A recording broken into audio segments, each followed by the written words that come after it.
Whoa, hello ladies and gentlemen.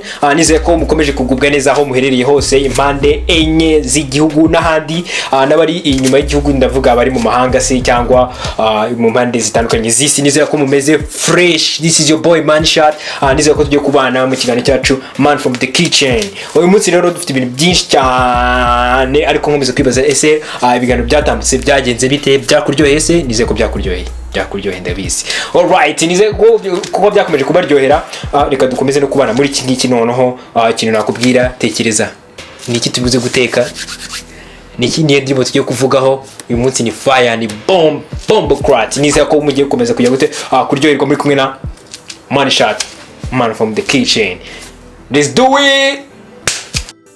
Alright, brothers and sisters, nizere ko mukomeje kugubwa neza. Of course nkomeza kwibuza ko uyu munsi none ikintu cyo kuvuga, ariko se bretse gato. Wumva iki iyo tuvuze umutaka se, hit bitu umutaka, sinzi ikintu wumva hagati aho ngaho, ariko uyu munsi ndashaka kumvisha ikintu. Ndashaka kumvisha ikintu kabisa kuri uyu musore wakoze indirimbo nk'umutaka n'izindi nyinshi cyane, ariko uyu munsi none hano ewan yerekuye umuriro kabisa.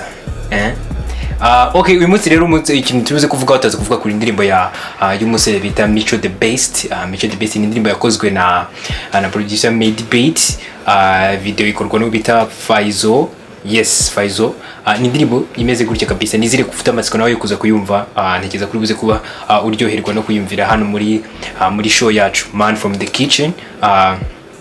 Nkomeza no kukubwira uyu munsi ikintu turi buze kuba duteka. Nizere ko warufite amatsiko menshi cyane. Turi guteka ikintu kimeze gute noneho. Nize ko nawe ukomeje kujya wumva mu kanwa hari ukuntu bimeze, kuko uyu munsi ibintu turi buteke nanjye ubwanjye ndi kubitekereza nkavuga ni wow. Mu gihe turi dutetse rero tuba turi no kumva umuntu bita tunavuga ku ndirimbo ya Micho the Best. Turaba dutetse uyu munsi eggs fly rice. Umunsi ibyo tuvuze ko batunganya tunaryoherwa, tunumva n'indirimbo y'umuvandimwe Micho the Best, tunaryoherwa nayo kandi dukomeze kugenda tunanyeganyega mu buhoro. Kandi you guys mwibuke kujya mushyiraho comment hasi kugira ngo dukomeze kubana mu kiganiro cyacu, kuko ni ikiganiro cyacu ntago ikiganiro cyanjye, ni ikiganiro cyacu twese hamwe dukomeze kujya gute bom tunaryoherwa, tunashyigikira abasani bacu b'abanyarwanda. Of course, let's go. Alright guys, guess what we have today? Today we have like eggs, wow, onion, we have celery right here. Yes, the biggest ingredient today is rice. Boom.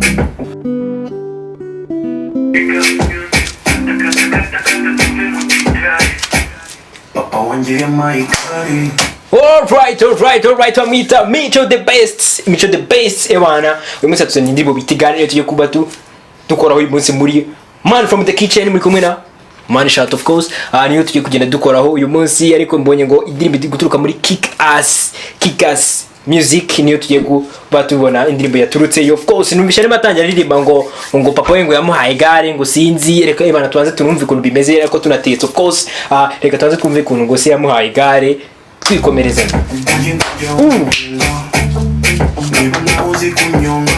Jesus Christ, ngo nimbona uzi kujya gute?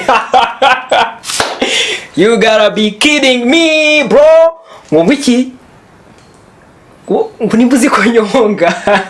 Let's go, reka tukomeze twumve.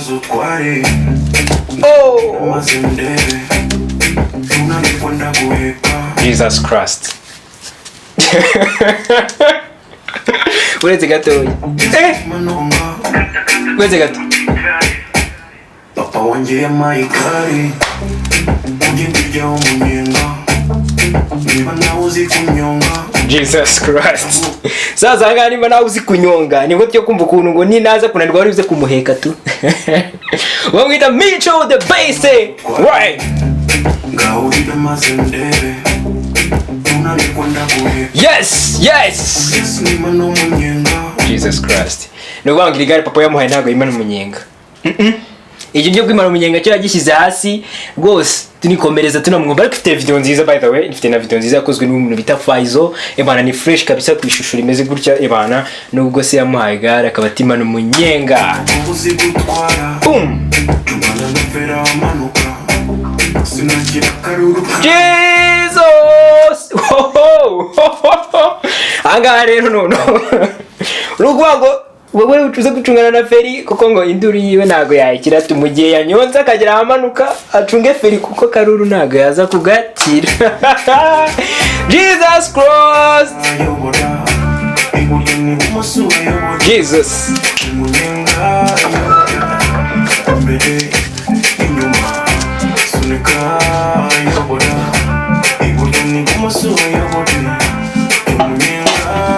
Okay. Bwana tuje noneho kuri verse ya kangahe? Verse ya kabiri. Alright, let's go.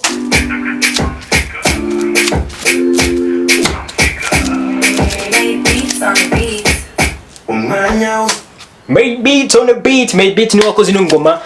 Nkomeze kuvuga ko is one of the best mu producer b'abanyarwanda nawe bwana yakoze kuri n'ingoma niyo mpamvu umva ari ukuntu bagira bakakubita ngo bwana ni gahunda. Niyo tumamenye neza ko ibi bintu bize. Betse gato ntabwo tumvishe neza. Oh. Ako nkomeze kubabwira bwana umukobwa urimo hano muri ino ndirimbo ni bombastic. Umukobwa urimo hano ni gahunda kabisa usabwe kugira gute kugenda ukareba iyo ngiyo ndirimbo kare umukobwa urimo kunameze ngo bwana aranyonga igare alright.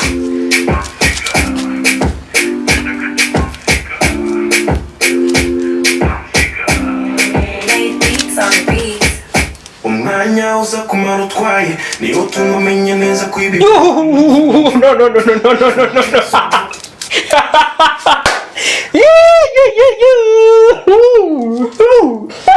Weze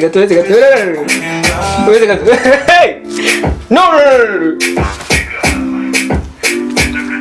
You. Iyi verse muyumve neza hano. Yeah.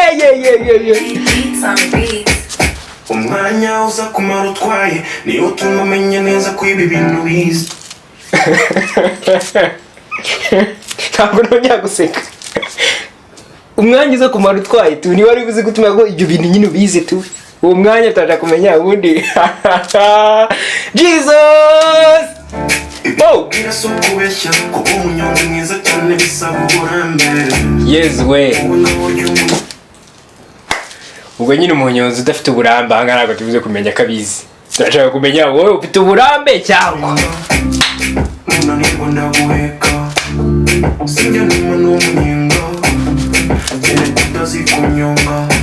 No, Micho, no. Ngo nawe ugira uti Jesus Christ. Indirimbo no yo. N'ibindi bintu. Micho aha turaza guhagarikira. Ngo ntago yimana umunyenga ngo kiretse ku muntu utazi kunyonga tu. Yitazi kunyonga nye. Ariko Jesus. Uyu munsi noneho Micho ibintu yatuzaniye ni ibindi bintu. Yeah. Man, no. Let's go back. Nuko ngo umuntu wamuhaye igare yamubwiye ngo igare ntuzimana umunyenga. Umuzani baba basigaye yigwa atambaza abantu iminyenga. Yo, my people.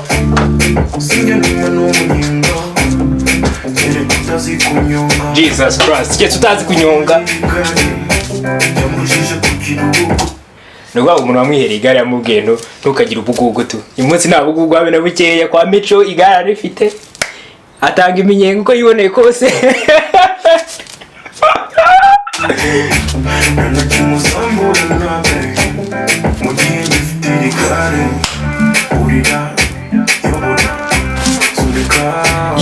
Ya bamwita Micho the best arimo arakubwira ngo urira ko sunikanga ibintu nazi byinshi cyane ariko bamwita Micho the best. Let's go. Arimo aratubwira ngo igare ryiwe ni boom. No.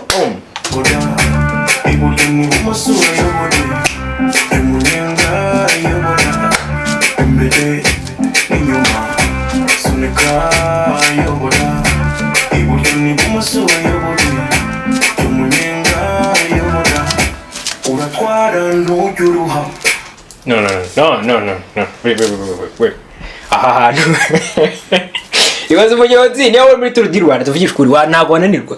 Watwara ntunanirwe. Hako uzaza hano ntago nanirwa.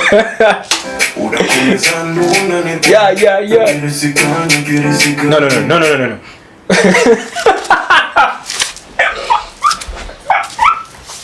uretse bamwita Mico the best arimo aratubwira ngo bamwogereze igare nubagira igare rya Mico ari ikintu turibuze kuryibazaho kimwe cyonyine ese iri gare ryaba ryogeka mu buryo ko numva ngo baritware baba ariko barina ryose kandi ngo ntutaha utaryogeje tu ntago wataha utaryogeje urataha uryogeje tu no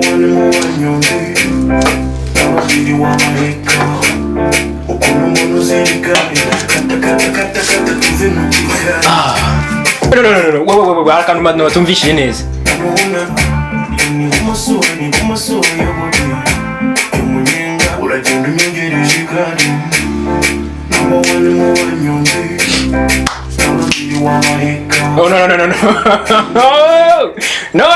rwanga umuntu uri hano abantu rwego ari rwo kuba ari umunyonzi na babiri yabaheka abantu babiri mbo abisubiyemo katakata mwivire mu kigare kabisa bamwita Mico the best niwe uri mu kazi hano kabisa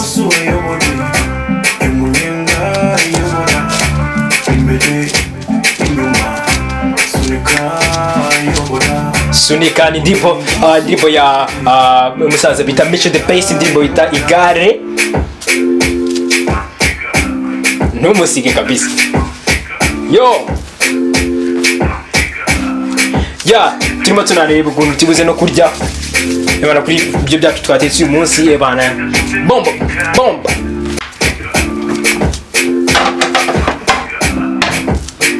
let's go yes